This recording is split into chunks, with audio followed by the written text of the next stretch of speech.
Hey guys, so today I am going to be giving you my review and a short demo of the Urban Decay Naked Heat palette. I know I'm a little late on this. I've had the palette for about a month now. I've just been busy, guys. But yeah, I want to let you guys know how I feel about this palette. And I do have all the other Naked palettes like this format that come with the 12 shadows.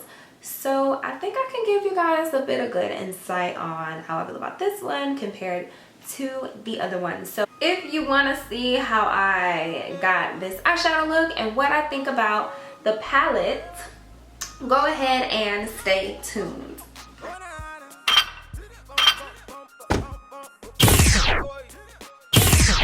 The Naked Heat palette is the 5th palette of the Urban Decay Naked palettes that come like this.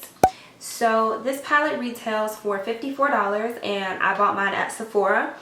And it comes in a box like this, and then it has a sleeve, and then the palette is in the sleeve.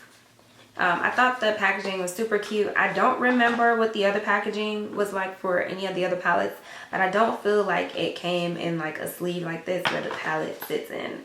I'm not exactly sure. I don't remember, but I really thought that that was nice. As far as the packaging of the palette, this is my favorite packaging. It looks really nice. Decay has been stepping up that packaging since the beginning. They had that felt one, then they had like the metal tins. Then when they came out with the smoky, it was a format similar to this as far as like the style of the packaging. But this one just takes it to a whole nother level because like this is like a transparent screen here. And then it's like little bars in there. It's just really cute in person. You're getting your money's worth as far as the packaging aspect of this palette. Now, some of the past Naked palettes that Urban Decay has put out, they had repeating shades. These are all 12 brand new shades. This palette first came out, one of the big things that people were talking about is that there were the palettes on the market with these type of color combos. Now, if you know anything about me, or I don't really even think I've ever said this on my channel, but I'm not a big palette girl. I have all of the Urban Decay palettes like this, and I have the Lorac Pro, the original Lorac Pro palette. Other than that, outside of like a few little drugstore palettes that I have, I'm not really a palette girl. I prefer to get individual shadows and create my own palettes, so that way I know all the colors that I buy I like. I don't know, I kind of just got started on the Urban Decay Naked palette kick, and I'm a collector and I love makeup, so that's basically how I got into purchasing all of them, and the reason as to why I purchased this one, because originally I was not going to purchase this, but when I went in Sephora and I saw it, it was just like, I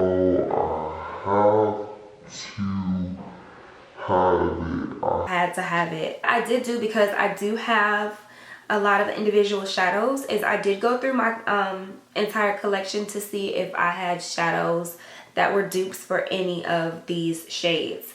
And surprisingly enough, I only had 3 shades that were dupes. These shadows are really soft. They're so soft that depending on what you're used to, what type of shadow you're used to, it could be soft to a fault, where it's very powdery, very crumbly, like a lot of fallout.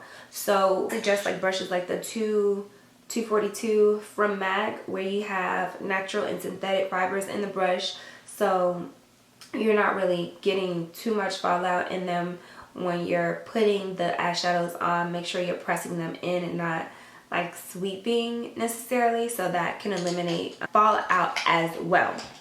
But the quality of these shadows are A+. If they weren't, I would not continue to buy these palettes.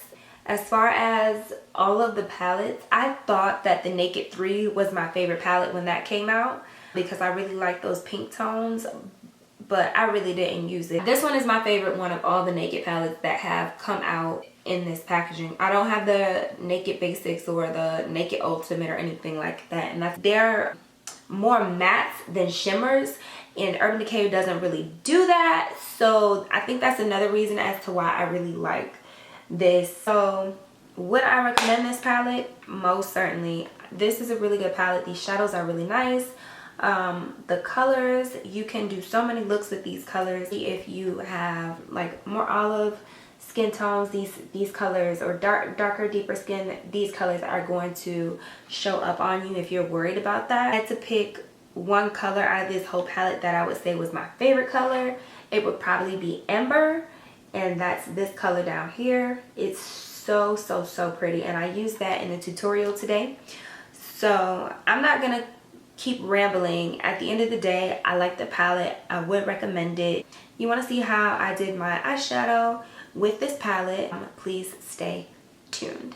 And I already have my foundation and everything done, so as you guys can see. So first I'm going to start off with my base. I'm using MAC's Lay and Low paint pot in a 195. I'm not really sure what this Lay and Low paint pot is about to look like under this brow, y'all, so I'm kind of nervous, but hey, we're gonna go with it. And I'm gonna go in with Sauced, and I'm applying that color above the crease. So if I open my eye, you can see where my crease is, and it's above my crease, so I can really just start creating that nice gradient. To use Low Blow, which is this one here. This palette first came out, I was not gonna get it, but when I went in Sephora, I just was like, oh yeah, I gotta have it. Just the colors were so pretty. So the next color I'm gonna be using is Cayenne, and that's this one here. And I'm still using the same brush. I really like, we're all loving these warm colors, so Urban Decay knew what they were doing when they put out this palette. So I'm gonna use the color In Fuego with the MAC 217. I'm gonna just take that color into the crease.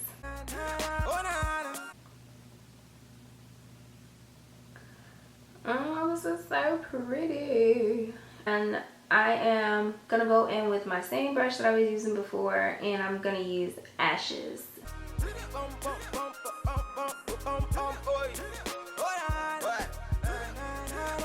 I'm going to be using my MAC 242, and I'm going to go in with the color Ember. And I'm just going to place that color right in the center of the lid. Are you feeling my way? Cause I'm feeling your way. So pass up on it, family mama say it's okay. Oh, them up me on surely. Baby, you know it's okay. You're a pretty fine girl, and I'm a pretty fine. I'm going to go in with the same 242 that I was using earlier. And I'm going to go into Lumbering. She's feeling my place. She wants to be with me when she's feeling high rate. And I'm just gonna take some of Ember, just blend those two colors together on the edges. Back with my blending brush from before. No extra products. I'm just going in my crease and make sure everything is nicely blended. Make sure I don't have any harsh lines. I'm gonna dust this powder off my face, and then I will be back to you guys to finish the eye look. We're gonna go in with En Fuego here. I'm just using my 242 from earlier. You're a really cool girl, I got a really good taste. She's feeling my way. She whispered to her friends, say she's feeling my face. I'm gonna take some Ashes and just smudge that with the same brush on the outer portion of the eye. This is the final look using the Urban Decay Naked Heat palette. For a full list of items used, check the description box below, and I'll see you in the next video.